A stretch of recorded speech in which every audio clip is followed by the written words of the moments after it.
Hello everybody, my name is Starrapter and welcome to my spoiler-free review for Godzilla vs. Kong. This is the fourth in the so-called Monsterverse, where we have Godzilla and King Kong, obviously. But before I get into this review, I want to talk about my experience seeing this movie. So I've seen it at the Nighthawk Theater for the first time. There are two of these independent theaters located in Brooklyn, New York.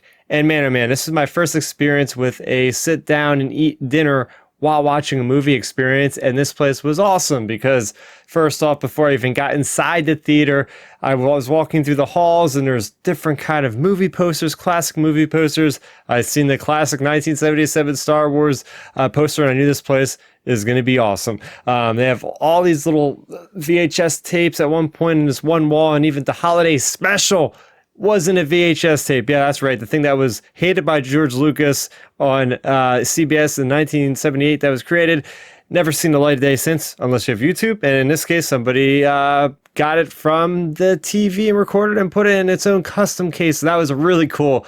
But the whole experience, getting food delivered to my seat and just enjoying this movie was a really awesome experience. The best theater experience I've had. They showed old commercials from like the 70s. They even showed the Atari 2600 commercial for the Star Wars game. So really awesome experience, because I'm used to usually going to the big chains like the Regals or the AMCs. But hey, this is something that I don't even have in New Jersey. And hopefully there's more of these coming out, these kind of experiences. I know they have Alamo Drafthouse, which I still have not yet been to, which are a little bit more widely available throughout the United States. But I would definitely recommend the Nighthawk if you guys do visit New York City.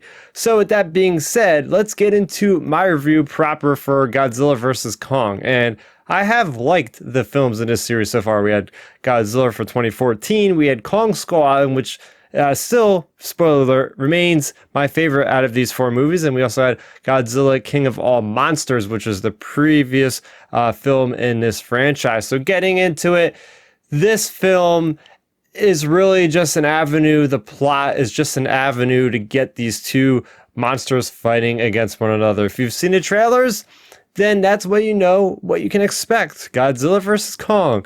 This is a movie that kind of just was there and arrived during the pandemic, right? Like, this thing's been in development for a while, and here we finally have it.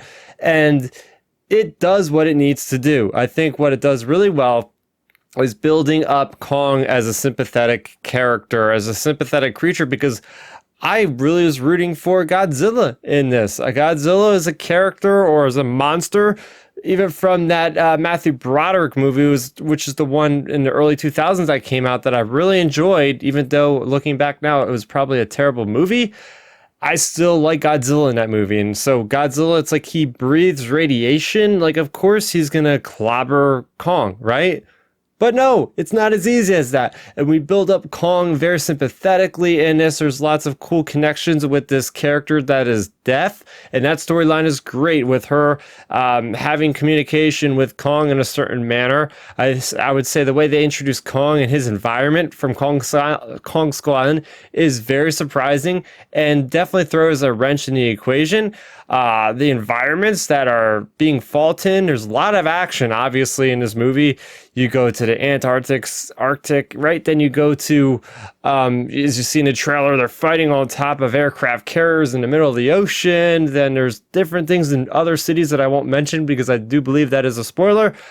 But yeah, there's lots of variation, and the fight sequences feel super impactful. I wanted to wait to watch this one in the theaters, and I was very happy that I did, because seeing this with a really good sound system, seeing this with a gigantic screen, is the way a movie like this should be watched. Now, I know this is releasing simultaneously on HBO Max, which is great for people that don't feel safe or comfortable with going out to the public and seeing something in a movie theater right now.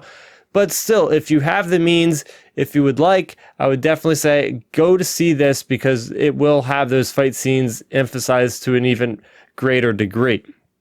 Now, that is what I expected to see from this movie, and I wasn't disappointed by that. But what I think I was disappointed more than I expected was everything else involving the humans in the plots. And looking back at the other three films in this franchise, yeah, the human element really didn't play a large factor as far as my interest in why I watch these movies. You have, in this movie, you have two separate cohorts of characters moving around. You have the people that are transporting Kong, and then you have Millie Bobby Brown's character and her friend and this other character that are trying to uncover the secrets of this organization called Apex. And I feel like her story and her character in general just didn't even really need to exist. She doesn't really do anything that is going to help anything out with the other plot line. And every character in here doesn't even grow to any degree. I feel like these characters are just a means for a plot device, and there's no character development, no kind of, oh, they started here and they ended up here, they've changed. There is really no character change in any of these characters, which is a really big disappointment. Obviously, you want to see the monsters fight, but you got to have a coherent plot. And I think there's evidence that there could be a larger cut of this movie out there somewhere, because even a previous character in another movie shows up for like one line, and they make the big deal out of Lance Reddick's name being in the opening credits, and he shows up for one line. Like, what is going on here? Like, this obviously had a bigger part. This character had a bigger part, and they just completely cut him out, I guess, of the story. When the story opens up, it's very messy with the way it progresses through the plot. You don't know what's going on until like halfway through, but the explanation just doesn't really make too much sense to begin with. So just so much confusion in the beginning. The conclusion of this story is satisfying, but again, it doesn't really deal with the repercussions of what actually happened up until that point, which should have been told, in my opinion. But yeah, I would say that this really does hamper the experience as a movie. It's enjoyable, but just don't go into this thing expecting to have your mind blown and for this to be a different kind of experience than the other movies, because you will be disappointed. With that said, I got to give Godzilla vs. Kong a score of a 6 out of 10. As I mentioned before, definitely go see this thing in the movie theater. I think this is that movie that is definitely going to bring people back to the theaters, because you just say Godzilla and Kong, everybody knows what you're talking about. Even if you haven't watched prior movies, it's in the culture zeitgeist. People know who Godzilla and Kong is. And imagining these two titans fighting against one another on the big screen and having a reason to go to the theater right now to see something like this, because at this time you can see a lot of these movies streaming, which has never been done, even 5 years ago, right? For having big release day one movies. But no, this is one that you should go see. Just go into this with an open mind. Go into this knowing that, again, the character stories are not going to really play a large factor, but they're just a means to an end to see these creatures fight. And when they do fight, it is worth the money.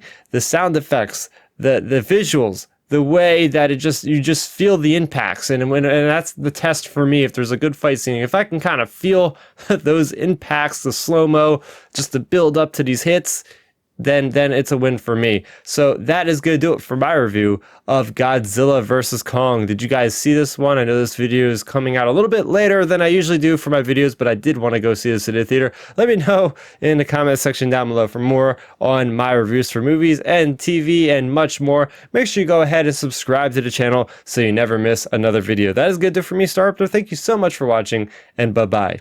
Thanks for checking out the video. Please hit that thumbs up symbol. It helps me know that I'm making content that you guys enjoy. And if you enjoyed this video, I also included 2 videos down below you guys should check out. And please consider subscribing to this channel. It helps support me, and it notifies you guys of when I get new videos up on the channel. You can also contact me on Twitter, Facebook, and Instagram at Starrapter.